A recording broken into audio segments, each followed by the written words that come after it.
شروع اللہ کے نام سے جو بڑا مہربان نہایت رحم کرنے والا ہے۔ امیر المؤمنین حضرت عمر فاروق رضی اللہ تعالی عنہ مجلس میں جلوہ افروز تھے۔ اتنے میں دو نوجوان ایک دیہاتی آدمی کو پکڑے ہوئے لائے اور آپ کے سامنے اسے کھڑا کر دیا۔ امیر المؤمنین نے پوچھا، بات کیا ہے؟ نوجوانوں نے عرض کی، اے امیر المؤمنین، اس نے ہمارے والد کو ناحق قتل کیا ہے۔ امیر المؤمنین نے پوچھا، تو نے ان کے باپ کو کس طرح قتل کیا ہے؟ دیہاتی نے جواب دیا، دراصل وہ اپنا اونٹ لے کر میری زمین میں داخل ہو گیا۔ میں نے اسے داخل ہونے سے منع کیا لیکن اس نے ماننے سے انکار کر دیا، چنانچہ میں نے اس کو پتھر دے مارا۔ پتھر اس کے سر پر ایسا لگا کہ وہ وہیں ڈھیر ہو گیا۔ حضرت عمر فاروق رضی اللہ تعالی عنہ نے دیہاتی کی گفتگو سنی اور فرمایا، خون کا بدلہ خون کوئی قرار نامہ نہیں لکھا گیا، بلکہ یہ فیصلہ ایسا تھا جس میں کسی مناقشے کی ضرورت نہیں تھی۔ حضرت عمر فاروق رضی اللہ تعالی عنہ نے اس دیہاتی کے خاندان کی بابت نہیں پوچھی کہ وہ کس قبیلے کا ہے، کیا وہ کسی معزز قبیلے سے تعلق رکھتا ہے، کیا اس کا خاندان مضبوط اور طاقتور ہے، سوسائٹی میں اس کی کیا پوزیشن ہے۔ حضرت عمر فاروق رضی اللہ تعالی عنہ نے ان سب چیزوں کو قابل اعتراض نہیں سمجھا اور نہ اس سلسلے میں انہیں کوئی فکر دامنگیر ہوئی، کیونکہ وہ اللہ تعالیٰ کے دین کے معاملے میں کسی کی کوئی پرواہ نہیں کرتے تھے اور نہ شرعی حساب و کتاب میں کسی سے کوئی نرمی برتتے تھے۔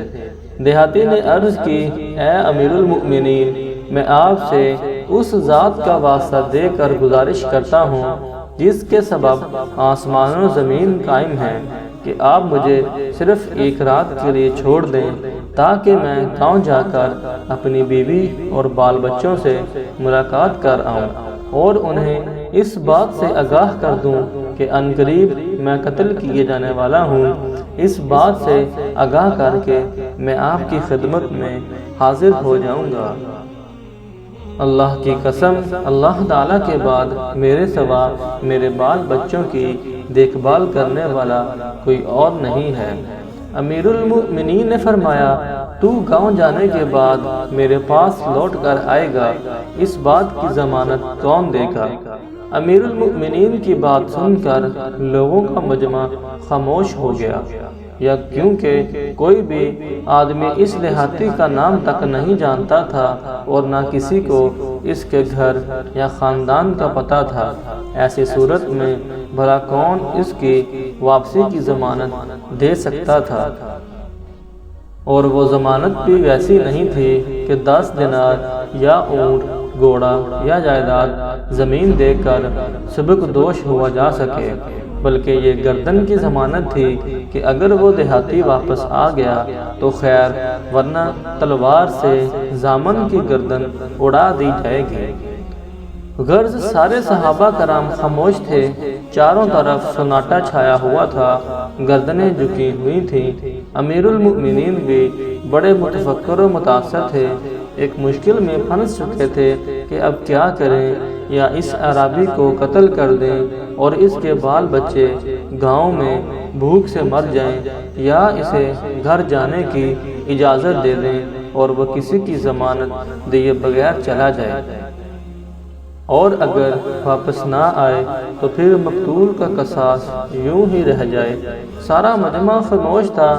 امیر المؤمنین نے تھوڑی دیر اپنا سر جھکائے رکھا اور پھر مقتول کے دونوں نوجوان بیٹوں سے فرمایا، کیا تم اس قاتل اعرابی کا جرم معاف کر سکتے ہو؟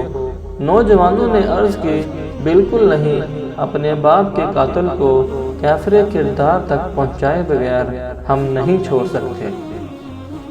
امیر المؤمنین نے مجمع کو ایک بار پھر مخاطب کر کے فرمایا، اے لوگو، ہے کوئی جو مجھے اس اعرابی کی ضمانت دے سکے؟ مجمع میں سے ایک آواز آئی، ہاں اے امیر المؤمنین، میں اس کی ضمانت دیتا ہوں۔ یہ ایک بزرگ و تقوی شعار کی آواز تھی۔ یہ جلیل القدر صحابی حضرت ابو ذر غفاری رضی اللہ تعالی عنہ تھے۔ امیر المؤمنین نے فرمایا یہ قتل کی ضمانت ہے، قتل کی۔ ابو ذر غفاری نے عرض کی خواہ قتل ہی کی ضمانت کیوں نہ ہو۔ امیر المؤمنین نے پوچھا کیا آپ اس دیہاتی کو پہلے سے جانتے ہیں؟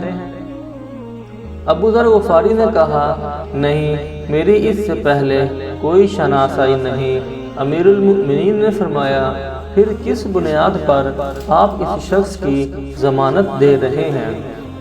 ابو ذر غفاری نے عرض کی میں نے اس کے اندر مومنوں کے آثار دیکھے ہیں، اس لیے میں نے بھانپ لیا کہ یہ جھوٹ نہیں بول رہا ہے، انشاءاللہ یہ ضرور واپس آ جائے گا۔ امیر المؤمنین نے فرمایا اے ابو ذر، کیا آپ اس گمان میں مبتلا ہیں کہ اگر اس عربی نے آنے میں 3 دنوں سے زیادہ تاخیر کر دی تو میں آپ کو چھوڑ دوں گا اور آپ کی جان بخشی ہو جائے گی؟ ابو ذر غفاری نے عرض کی اے امیر المؤمنین، اس سلسلے میں اللہ تعالیٰ ہی سے مدد طلب کی جا سکتی ہے۔ چنانچہ حضرت عمر بن خطاب نے اس دیہاتی کو 3 دن کی رخصت دے دی کہ وہ ان ایام کے دوران جا کر اپنے بیوی بچوں سے آخری کلمات کہہ آئے اور ہو سکے تو کسی کو ان کا کفیل بنا آئے۔ تیسرے دن جب دیہاتی نہ پہنچ سکا تو حضرت عمر فاروق رضی اللہ تعالی عنہ نے مدینہ منورہ میں عصر کے وقت اعلان کروا دیا۔ قصاص طلب کرنے والے دونوں نوجوان حاضر ہوئے اور لوگوں کا ازدحام ہو گیا۔ حضرت ابو ذر غفاری بھی تشریف لائے اور آ کر حضرت عمر فاروق کے سامنے بیٹھ گئے۔ حضرت عمر فاروق رضی اللہ تعالی عنہ نے دریافت کیا دیہاتی کدھر ہے؟ حضرت ابو ذر غفاری رضی اللہ تعالی عنہ نے کہا مجھے معلوم نہیں۔ اے امیر المؤمنین، حضرت ابو ذر غفاری سورج کو دیکھ رہے تھے جو تیزی کے ساتھ ڈھل رہا تھا۔ صحابہ کرام خاموشی کے ساتھ حیران سر جھکائے بیٹھے ہوئے تھے، جن کی کیفیت کا علم اللہ تعالیٰ کے سوا کسی کو نہ تھا۔ یہ بھی سچ ہے کہ حضرت ابو ذر غفاری امیر المؤمنین کے دل میں بستے تھے، لیکن یہاں مسئلہ شریعت کا تھا، یہ دستور الہی کا معاملہ تھا، یہ قوانین الہی کا مسئلہ تھا جن سے کھلواڑ نہیں کیا جا سکتا اور نہ انہیں لوگوں کے مراتب کے اعتبار سے تقسیم کیا جا سکتا ہے کہ کہیں شرعی قوانین کا چہرہ مسخ نہ ہو جائے، اور نہ ایک آدمی کی جگہ دوسرے کا خون کیا جا سکتا ہے۔ آفتاب غروب ہونے کے لیے ڈھل چکا تھا، غروب سے تھوڑا پہلے سورج کی سرخی نظر آنے لگتی تھی اور چند ہی لمحوں میں وہ پوری طرح غروب ہونے والا تھا کہ یکا یک وہ اعرابی نمودار ہوا۔ حضرت عمر فاروق رضی اللہ تعالی عنہ نے اسے دیکھتے ہی اللہ اکبر کا نعرہ لگایا، ان کے ساتھ مسلمانوں نے بھی نعرہ تکبیر بلند کیا، اور پھر وہ اعرابی تیز قدموں سے چلتے ہوئے لوگوں کے مجمع میں پہنچ گیا۔ حضرت عمر فاروق رضی اللہ تعالی عنہ نے فرمایا اے آدمی، اگر تو اپنے گاؤں ہی میں رک جاتا تو ہم تجھے نہیں جان سکتے تھے اور نہ تیرے گھر کا پتہ چل پاتا۔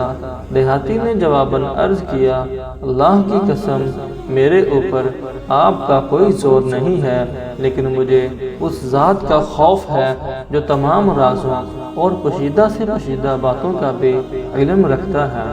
امیر المؤمنین حضرت عمر فاروق رضی اللہ تعالی عنہ نے مقتول کے دونوں نوجوان بیٹوں سے فرمایا اب بتاؤ تمہاری کیا رائے ہے؟ نوجوانوں نے روتے ہوئے عرض کی اے امیر المؤمنین، اس دیہاتی کی صداقت کی وجہ سے ہم اس کو معاف کر رہے ہیں۔ امیر المؤمنین نے اللہ اکبر کا نعرہ بلند کیا اور خوشی کے آنسو ان کی دھاڑی مبارک کو تر کرتے ہوئے نیچے گر رہے تھے۔